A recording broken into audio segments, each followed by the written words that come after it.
Good morning, student. তোমালোকে নিশ্চয় ভালে আছা। এতিয়া আমি আজি ক্লাছ 7ৰ আমাৰ ছ'চিয়েলৰ বিষয়ে আলোচনা কৰিম অলপ। গতিকে আজিৰ পাঠটি আছে পৃথিৱীৰ অভ্যন্তৰ ভাগ। অভ্যন্তৰ মানে হ'ল আমাৰ ভিতৰ ভাগ, অভ্যন্তৰ মানে হ'ল ভিতৰ ভাগ। গতিকে আমি পৃথিৱীৰ অপৰভাগৰ যিবোৰ ক্ৰিয়াকলাপ এই বিষয়ে আমি সকলোৱে জানো। গতিকে যেনেধৰণৰ আমাৰ পৃথিৱীৰ কেনেকুৱা ধৰণে আমাৰ পৃথিৱীৰ ওপৰত যে আমি আছোঁ বা পৃথিৱীৰ ওপৰত বিভিন্ন ক্ৰিয়াকলাপ কৰি আছোঁ, ঘৰ বাসস্থান কৰিছোঁ, ঘৰ সাজিছোঁ, ঠিক তেনেকুৱাকৈ আমি বিভিন্ন ধৰণৰ কাৰ্যকলাপবোৰ আমি পৃথিৱীৰ ওপৰত কৰি আছোঁ। কিন্তু আমাৰ পৃথিৱীখনৰ কিমান জটিলতাৰ ওপৰত আমি যে বাস কৰি আছোঁ, এই পৃথিৱীখনত কিমান জটিলতাৰ ওপৰত আমি বাস কৰি আছোঁ তোমালোকে নিশ্চয় নাজানা বা আমি নাজানো যে অভ্যন্তৰ ভাগত কেনেকুৱা ধৰণৰ এটা পৰ্যায় চলি আছে। আমি অপৰ ভাগৰ কথাখিনি জানিছোঁ বা আমাৰ সূৰ্যৰ উদ্যোগৰ কাৰণে আমাৰ যেনেকুৱা ধৰণৰ ধুমুহাৰ বিষয়ে আমি জানো, যেনে ভূমিস্খলনৰ বিষয়ে জানো বা বানপানীৰ বিষয়ে আমি জানো, বিভিন্ন ক্ৰিয়াকলাপবোৰ আমি জানো। এইবোৰ আমাৰ পৃথিৱীৰ অপৰভাগত সংঘটিত হৈ আছে আৰু আমি সকলোৱে এইবোৰ জানো। কিন্তু আমাৰ অভ্যন্তৰ ভাগত, আমাৰ পৃথিৱীৰ ভিতৰ ভাগত কেনেকুৱা ধৰণৰ ক্ৰিয়াকলাপ কৰি আছে এইটো কিন্তু আমি নাজানো। ঠিক তেনেকুৱা ধৰণে আমি যিখন পৃথিৱীত বাস কৰি আছোঁ সৌৰজগতৰ এটা গ্ৰহ হয়। গতিকে আমাৰ এই পৃথিৱীৰ উৎপত্তিৰ বিষয়ে যিসকল ভূগোল বিজ্ঞানী, এই ভূগোল বিজ্ঞানীসকলে এটি তথ্য কি কৰিছে, তেওঁলোকে দাঙি ধৰিছে যে 450 নিযুত বছৰ আগতে পৃথিৱীখন এটা কি আছিল, পৃথিৱীখনৰ সৃষ্টি হৈছিল। পৃথিৱীৰ সৃষ্টি হোৱাৰ সময়ত ই এটা জ্বলন্ত গেছীয় অগ্নিপিণ্ড আছিল।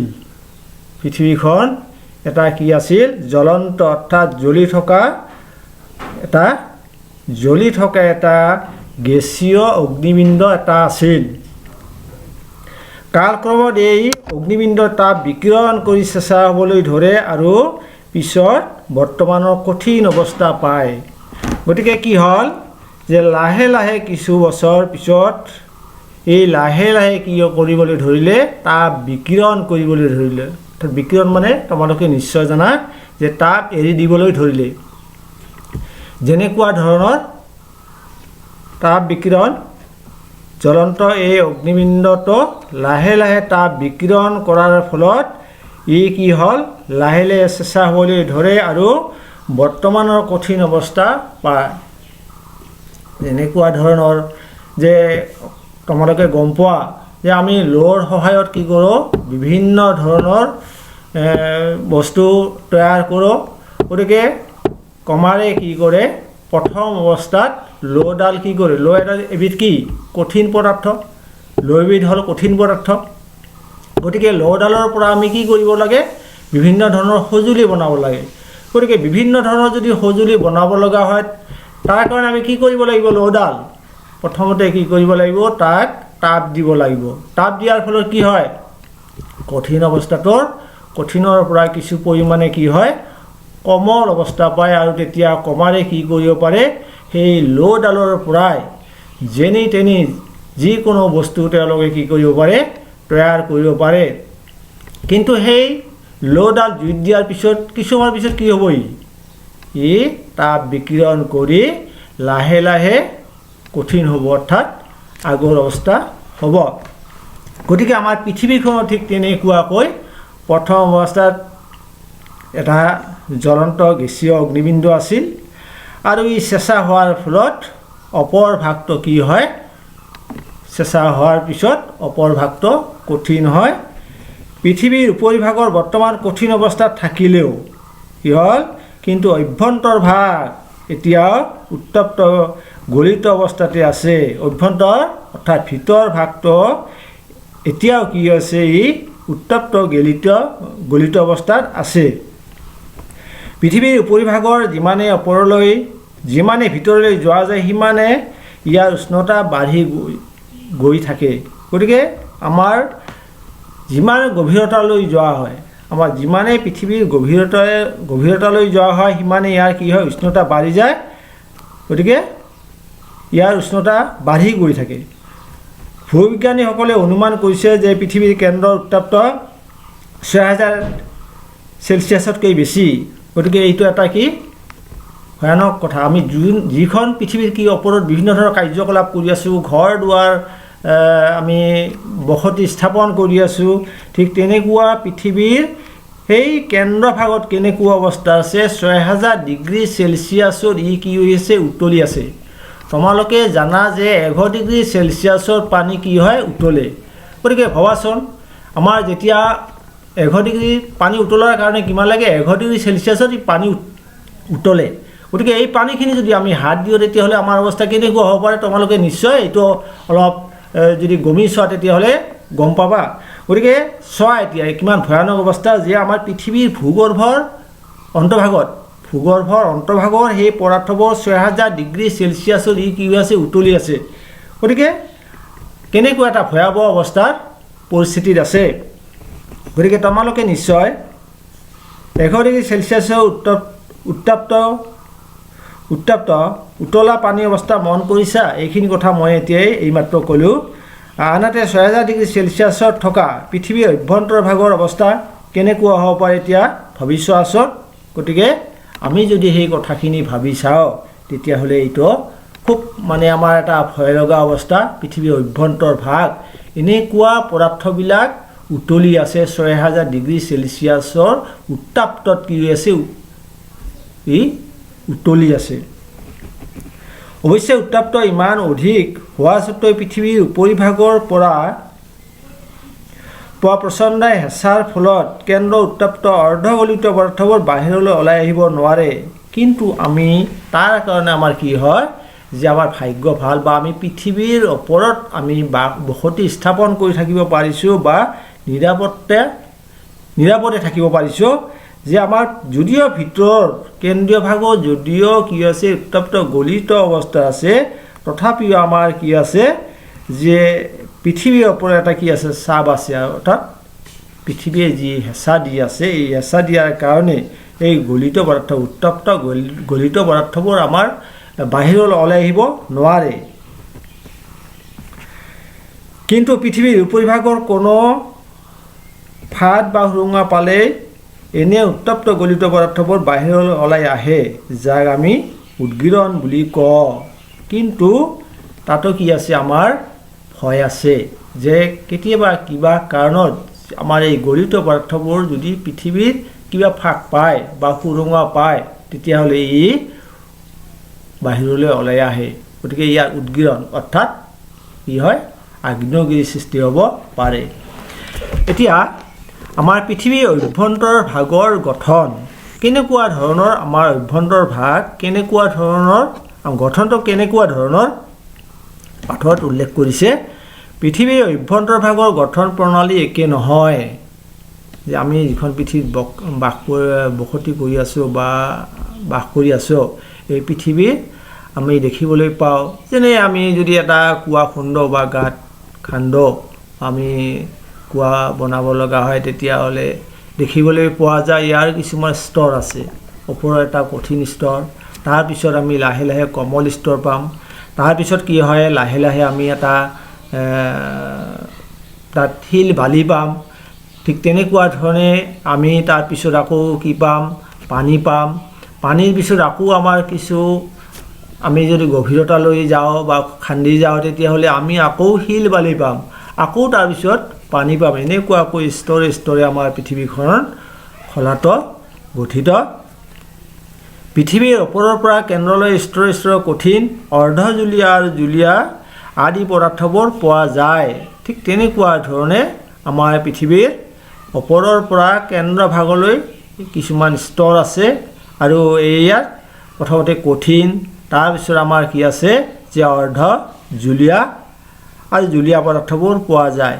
সাধাৰণতে লঘু ঘনত্বৰ পদাৰ্থবোৰ গধুৰ ঘনত্বৰ পদাৰ্থৰ ওপৰত ওপঙি জমা হৈ আছে গতিকে যিবোৰ লঘু ঘনত্ব অৰ্থাৎ কম ঘনত্বৰ পদাৰ্থবোৰ গধুৰ ঘনত্বৰ পদাৰ্থৰ ওপৰত কি আছে ওপঙি আছে অৰ্থাৎ ই ফাঁহি আছে এই পৃথিৱীৰ পৃষ্ঠৰ পৰা কেন্দ্ৰলৈকে ক্ৰমে লঘুৰ পৰা গধুৰ পদাৰ্থবোৰ স্তৰ হিচাপে পোৱা যায় এতিয়া তোমালোকে পিয়াজ এটিলৈ মন কৰা গতিকে আমাৰ এই যে স্তৰবোৰ বিভিন্ন ধৰণৰ স্তৰ আছে বা বিভিন্ন ধৰণৰ স্তৰৰ লগত আমাৰ স্তৰে আমাৰ পৃথিৱীখন গঠিত গতিকে এই পৃথিৱীখনক আমাৰ কি কৰিছে এটা পিয়াজৰ লগত তুলনা কৰিছে পিয়াজ যেনেকুৱা ধৰণৰ পিয়াজৰ বাকলিবোৰ এটা এৰুৱাৰ পিছত আমি সেই বাকলিটো পাম প্ৰথমতে আমি কি পাম এটা পাতল ওপৰৰ যিখন বাকলি পাম আৰু সেই বাকলি এৰুৱাই দিয়াৰ পিছত আমি আকৌ তাৰ তলত এখন কি পাম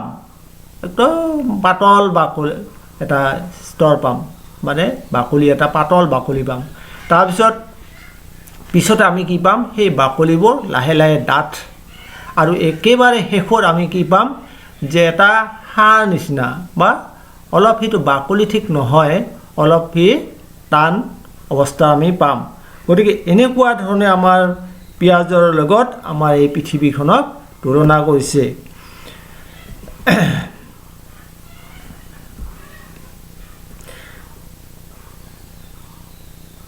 পিয়াজৰ গঠন আছে আচ্ছা ঠিক তেনেদৰে পৃথিৱীখনৰ ওপৰৰ পৰা ভিতৰলৈ কিছু তৰপেৰে গঠিত পৃথিৱীৰ পৃষ্ঠৰ পৰা কেন্দ্ৰলৈকে থকা পদাৰ্থৰ বিভিন্ন ভিন্নতা আৰু সিহঁতৰ গুণাগুণৰ ওপৰত ভিত্তি কৰি পৃথিৱী পৃষ্ঠৰ পৰা অভ্যন্তৰ ভাগলৈ মূলতে তিনিটা স্তৰত ভাগ কৰা হৈছে ভূত্বক গুৰুমণ্ডল আৰু কেন্দ্ৰীয় মণ্ডল গতিকে আমাৰ এই পৃথিৱীৰ স্তৰটো কি কৰা হৈছে তিনিটা ভাগত ভাগ কৰা হৈছে এটা হ'ল আমাৰ কি ভূত্বক গুৰুমণ্ডল আৰু কেন্দ্ৰীয় মণ্ডল গতিকে এই ভূত্বক আৰু কেন্দ্ৰীয় মণ্ডলক আমাৰ তিনিটা স্তৰত ভাগ কৰা হৈছে আচ্ছা আৰু তাৰপিছত আমাৰ কি কৰিছে এই যে আমাৰ পৃথিৱীখন যেনেকুৱা ধৰণৰ পিয়াজ এটাৰ লগত আমাৰ পৃথিৱীৰ স্তৰবোৰ তুলনা কৰিছে বা ৰিজনি কৰিছে তেনেকুৱা ধৰণে আমাৰ কি কৰিছে নাৰিকলৰ লগত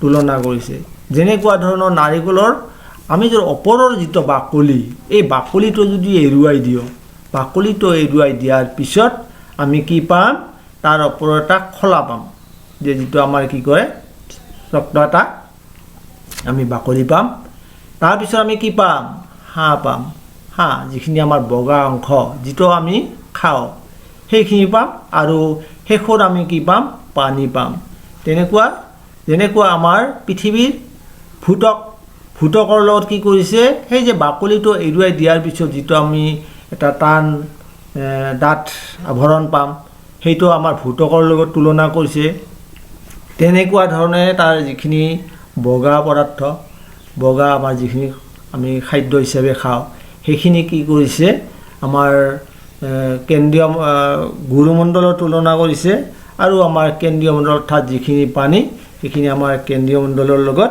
তুলনা কৰিছে গতিকে তেনেকুৱা ধৰণৰ আমাৰ সেই পৃথিৱীখনৰ আমাৰ ইয়াৰ চিত্ৰ এটি দিছে আমি যদি তোমালোকে কি কৰিবা যদি পৰীক্ষাত ঠিক তেনেকুৱা ধৰণে ভূত্বকৰ পৃথিৱীৰ অভ্যন্তৰ ভাগৰ যে স্তৰসমূহ আহে তেতিয়াহ'লে তোমালোকে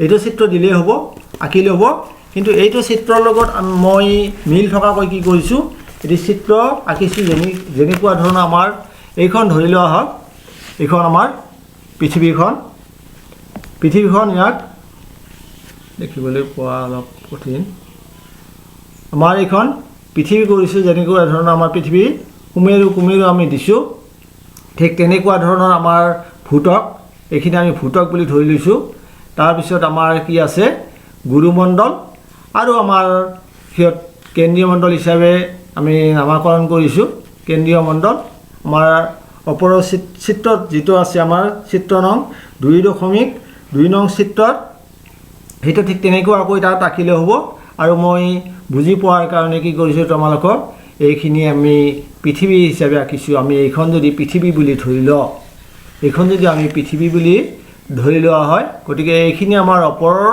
যিটো স্তৰ, এই স্তৰটোক কি বুলি কোৱা হৈছে?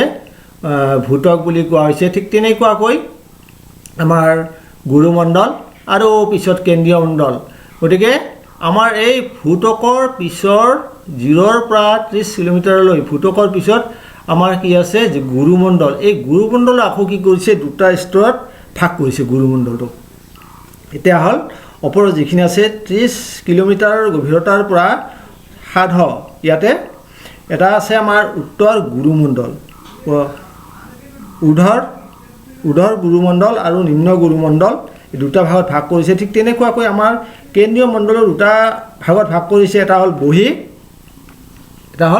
বহি কেন্দ্ৰমণ্ডল আৰু এটা হ'ল আন্তঃকেন্দ্ৰমণ্ডল। একেবাৰে শেষৰখিনি আমাৰ আন্তঃকেন্দ্ৰমণ্ডল হিচাপে চিনাক্ত কৰিছে। এইখিনি আমাৰ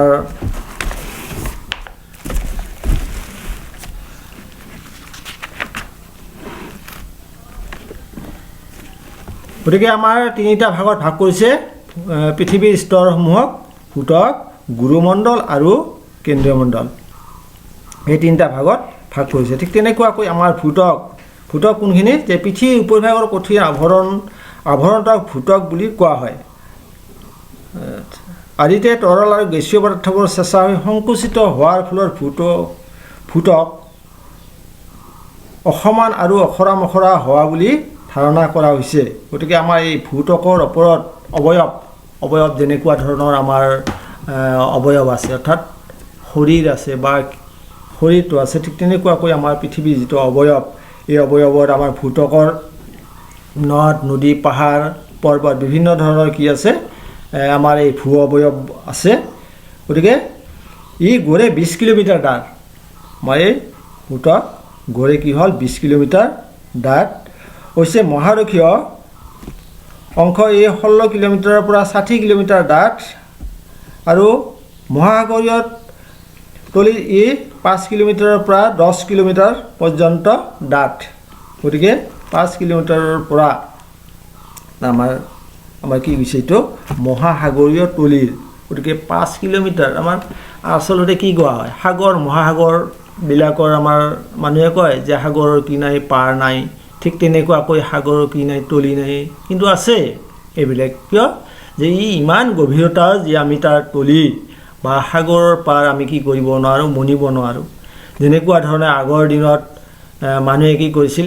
বিজ্ঞানীসকলে ইয়াতে আমাৰ পৃথিৱীখন যে ঘূৰণীয়া তাৰ প্ৰমাণ ঠিক তেনেকুৱা ধৰণে দেখুৱাই দিছিল। সাগৰ যদি এখন থিয় হৈ থকা যায় তেতিয়াহ'লে কি হয়? জাহাজৰ প্ৰথমতে জাহাজখন দেখিবলৈ পোৱা নাযায়।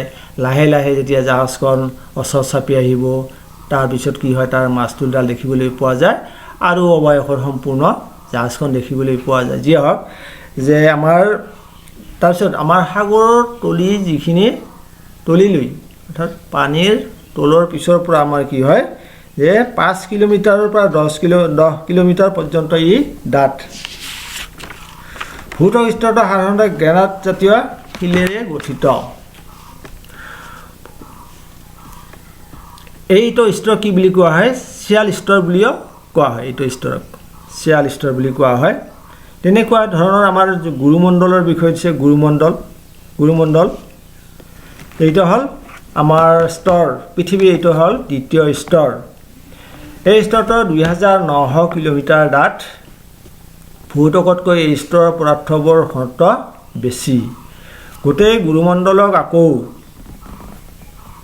এই গুৰুমণ্ডলটোক আমি আগতে কৈছোঁ যে উৰ্ধত গুৰুমণ্ডল আৰু নিম্ন গুৰুমণ্ডল হিচাপে কি কৰিছে? ইয়াক ভাগ কৰা হৈছে।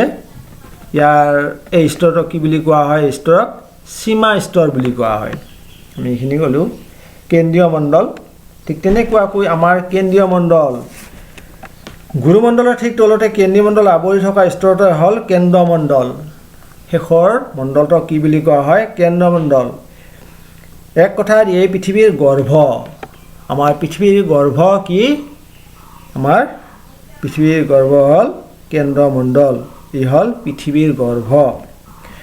এই স্তৰটো 3486 কিলোমিটাৰ ডাঠ। এই স্তৰটো ইয়াৰ পদাৰ্থবিলাক অতি উত্তপ্ত অৱস্থাত থাকে।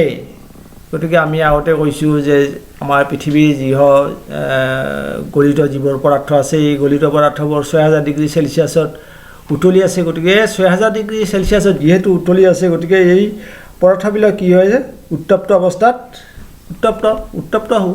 আমি যেনেকুৱা ধৰণৰ আমি যদি পানী কি দিওঁ, কোনো কেটেলিয়ে হওক বা ঠিক তেনেকুৱা ধৰণৰ কেৰাহীতে হওক, আমি যেতিয়া প্ৰথমতে পানীখিনি চেঁচা পানী ওপৰত ঢালি দিম গৰম হোৱাৰ কাৰণে, প্ৰথম অৱস্থাত কি হয় পানীখিনি স্থিৰ অৱস্থাত থাকে। তাৰপিছত কি হয়, ইয়াৰ যিবোৰ অণু আছে পৰমাণু বা এই কণিকাবোৰ লাহে লাহে কি হয় বুদবুদি কাটিবলৈ ধৰে। তাৰমানে কি ই হিট হৈ আছে, গৰম হৈ আছে, আৰু এটা সময়ত যেতিয়া ই লাহে লাহে উত্তপ্ত হ'ব 100 ডিগ্ৰী চেলচিয়াছ হ'ব, তেতিয়া এই কণিকাবোৰে কি কৰে পাৰ্শ্ব ক্ৰিয়া যিটো আমাৰ কোৱা হয়, ছাইডত খুন্দা মাৰে আৰু অস্থিৰ অৱস্থাত হৈ পৰে, অস্থিৰতা হৈ যায় চাৰিওপিনে।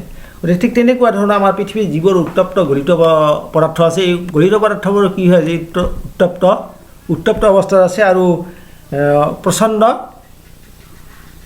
বেগত ই ঘূৰি আছে। এই স্তৰটো মূলতঃ ল' নিকেল আৰু কোৱাল্টৰে গঠিত।